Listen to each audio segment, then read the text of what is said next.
Make-it-yourselfers and carnivores. Today I have a special treat. It's going to be another carnivore type skincare product. This could be world's easiest skincare product, and it's surprisingly wonderful. I have to admit that it took me a really long time to try out Tallow Balm. Just because I was put off by the idea of an animal fat on your skin. I thought it would smell meaty, and I just thought it would give just kind of a gross, sticky texture. But nothing could be further from the truth. This recipe is wonderful. It's super easy to make, super easy to customize according to what you like. The nice thing about tallow is, with it being an animal fat, the fats are very similar in composition to the fats of our own skin. That means that our skin absorbs it really well, and it just feels so wonderful on skin. It's really nourishing. I use it for so many different things. I have always had eczema on my ankle, and I have been using it there to soften up my feet. I also use it on my hands. I use it on my face quite often. I'm 48, and a lot of people say I don't look like I'm 48. What do you do? What do you use on your skin? And one thing that I've never used is commercial lotions and skincare products. I do not spend $50 on a special cream that promises to make me look younger. What I have always used is natural products. Oftentimes, it's just something quite as simple as a tallow balm. And I even use that around my eyes. I know that there's no toxic ingredients in this that are going to cause me any issues. I have even been known to use it in my hair. I will wipe something like a homemade tallow balm over my hands, and then I will just go through my hair like this, and that will incorporate some of these oils into the hair. And that just helps define my waves a little bit better and just adds a little bit of shine to my hair. I don't feel that it makes it look greasy. And it can even add a little bit of fragrance from your essential oil. What's wonderful about this product is the ingredients are so simple. Really, you can make it with just one ingredient if you want to. Just use tallow. And all you have to do is whip up tallow, and you actually get a really nice final product. Once you whip it up, you incorporate air, and it just makes it so simple to apply. Here you can see I have a whipped balm that I have added to a metal tin. I prefer metal tins for this just because you can throw this into your purse and you don't have to worry about it. What you should worry about, though, is try to keep this out of the heat, because tallow, while it is solid at room temperature, if you're out in the sun, your tallow will melt. Don't ask me how I know that. I have been known to try to do a pedicure outside, and then I'll add a little bit of tallow at the end, and then I'll forget, and I will leave my tin of tallow balm out in the sun, and of course my tallow melts. The only problem with that is you will lose all of the air that you've incorporated into it. You'll still have tallow, it just won't be whipped anymore. Especially if you're in a cooler temperature, it's a good idea to add an oil into your tallow, and that will make for a softer balm. That makes it easier to apply. You don't absolutely have to add an oil. Everybody feels like it's a necessary ingredient to add, but it really isn't. Whipped tallow all alone is wonderful, especially in the summer, especially if you're in a warm climate.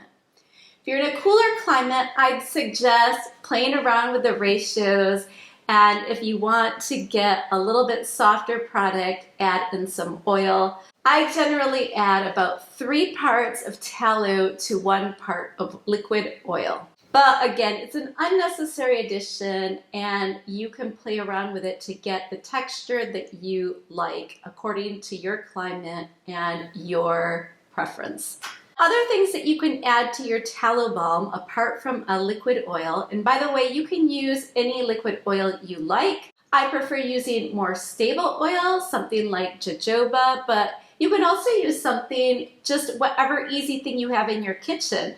That would make for a very edible tallow balm. Not that I suggest that you go around eating your tallow balm, but it's nice having a skincare product that you know is completely edible because you know it's completely non-toxic. You can use something as simple as either olive oil or sunflower oil is really quite a nice oil too for people who have issues with acne. It's quite nice. Use whatever oil you want or don't use an oil. It's completely up to you. Other possible additions to this are vitamin E. Vitamin E is an antioxidant that can help extend the shelf life of oil-based products like this one. Many people mistakenly call vitamin E a preservative. It's not that it's a preservative, it's just an antioxidant, and that can help extend the shelf life of oils so that they don't go rancid as quickly. What you want to add is about 0.5% by weight according to your recipes. So if you want to make 100 grams of tallow balm and you want to calculate the perfect amount of vitamin E to add to this, I would suggest that if those are the only ingredients, you would have 99.5 grams of tallow and 0.5 grams of vitamin E. If you go overboard on vitamin E, it can be actually worse than not adding it at all. So don't add a bunch more thinking more is better. With vitamin E, that's not the case. Another optional ingredient, and especially in a product like this one, that something like tallow does have a bit of a scent. While it is quite mild, and I'm fine putting it on, and I don't find it off-putting, and once you have it absorbed in, I don't really smell it anymore. But for those who like to have a skincare product that actually feels like a higher-end skincare product, it feels like something normal that you would put on your skin, you might want to incorporate some fragrance. I like to take the natural route when I make my products, so I choose essential oils. You do have to be careful with essential oils to not go overboard and not put in too high a concentration because you don't want to cause any irritation. I have used everything from lavender to some of the floral ones. Today I'm going to try something that I haven't used in my skincare products before, and I'm not quite sure why, because I love the scent of sandalwood and I wanted to give it a try. So today I am going to be making mine with some sandalwood oil, and we'll see how that goes. Now when you make this, I am starting out with a homemade tallow. If you look above, you'll see a link to how to make tallow, and I will show you a full tutorial on how you can make your own tallow. It's really inexpensive if you can get a hold of some beef fat. Some butchers will save it for you, and that's the ideal way to make this because you can repurpose the fat that a lot of people actually throw away. I like to pour my homemade tallow into blocks, and then I save those. I use a vacuum sealer, and then I save those in the freezer.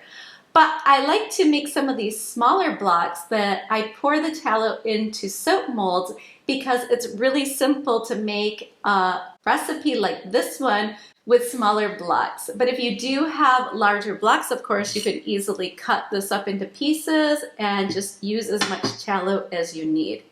Each of my blocks from a soap mold ends up being 60 grams of tallow. I have 4 of these 60-gram blocks of tallow, and I will be adding just a little bit of oil, maybe around 50 grams of oil. That will get our recipe really close to 300 grams. I will be adding probably around 3 grams of essential oil, and I will incorporate just over a gram of vitamin E. Some people like to take the step of heating up and melting the tallow with an oil. But to me, unless you're making a solid balm that you want that is not whipped, there's really no need to do that extra step. It just wastes a lot of time. One of the main reasons I absolutely love this recipe is because of its simplicity. It's so easy. You don't even need a heat source.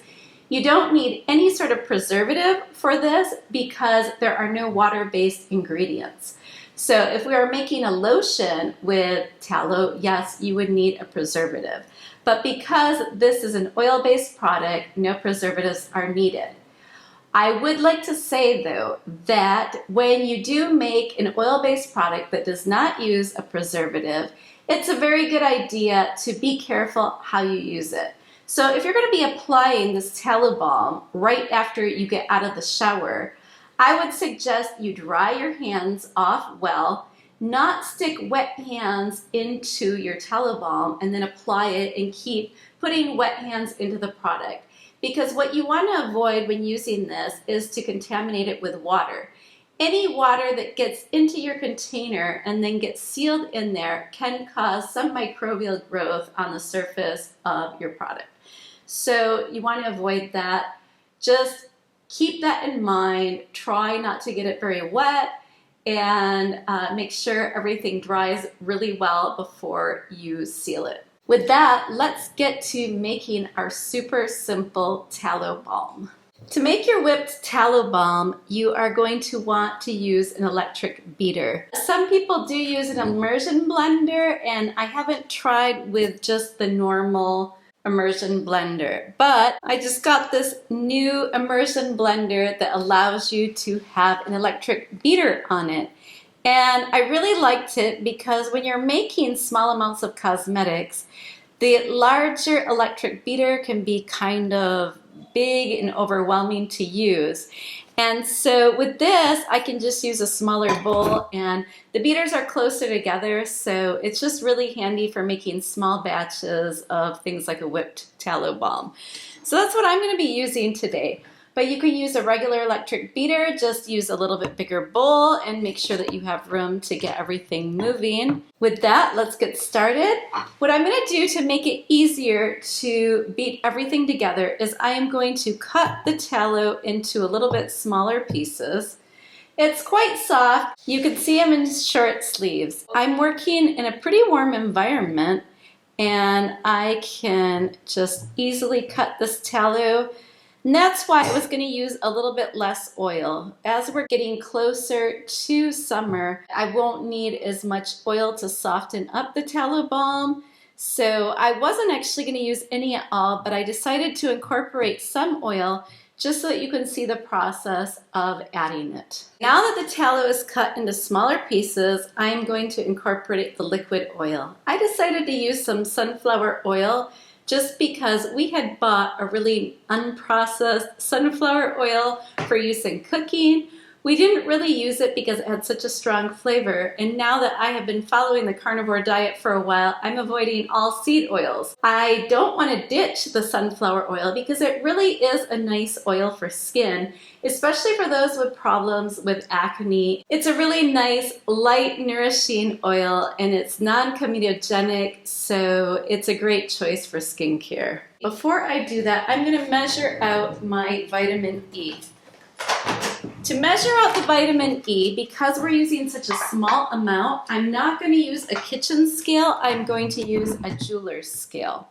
And I will also be incorporating the essential oils into this. Because we're making something that's around 300 grams of final product, I will be using 1.5 grams of vitamin E and about 3 grams of my essential oil.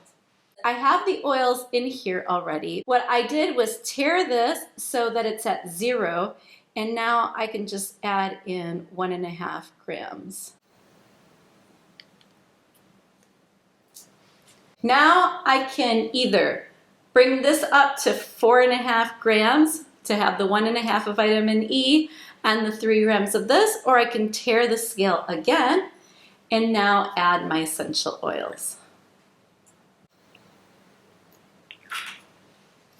As I started adding the sandalwood essential oil, I noticed it was quite a potent one. So I didn't even add a full gram of this. I am going to see what the final product smells like and just add a little bit more as needed if I feel that the product needs it later. So what I'm going to do is I'm going to add my liquid oil to the cut tallow. And all that's left to do is to blend this all together.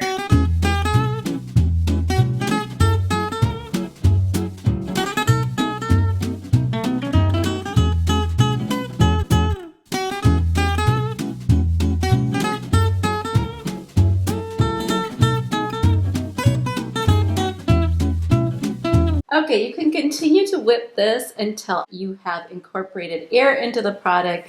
That will make it nice and soft and makes it fluffy, makes it easy to apply, and I love the texture of it. It feels like a lotion.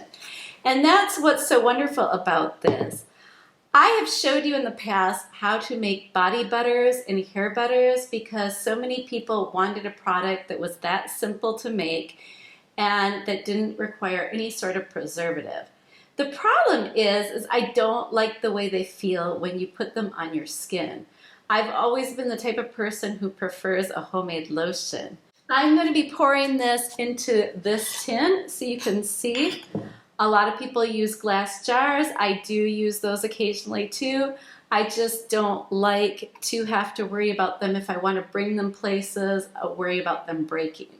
So that's why I've been using these metal tins. They're really easy to repurpose. Once I finish the Tallow Balm, I run them through the dishwasher and I use them over again. You can sanitize them before using them with just a little bit of rubbing alcohol, and then you're good to go.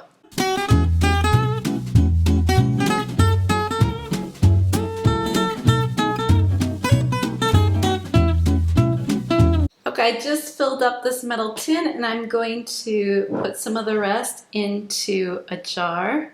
And you can just let it gently fall into the jar. And then as you near the top, to make room in case there is some air incorporated, just tap it down. It will just fill up the jar really nicely. Now you'll notice that because we've incorporated so much air, it looks like we've made a lot more product than what it looked like we were going to make. Now I have some jars for me and jars for friends to give it a try. And it smells wonderful. I absolutely love this. I hope that you will give this a try. I think it's a great recipe. I know I put off making it for so long and I'm so sad I did because it really is amazing. With that, if you like this, I hope you will give this video a like and a thumbs up. I would love for you to subscribe to my channel where you can find other skincare, hair care, and other homemade cosmetic recipes along with what will now be many carnivore type recipes for you to follow along and try. Bye-bye.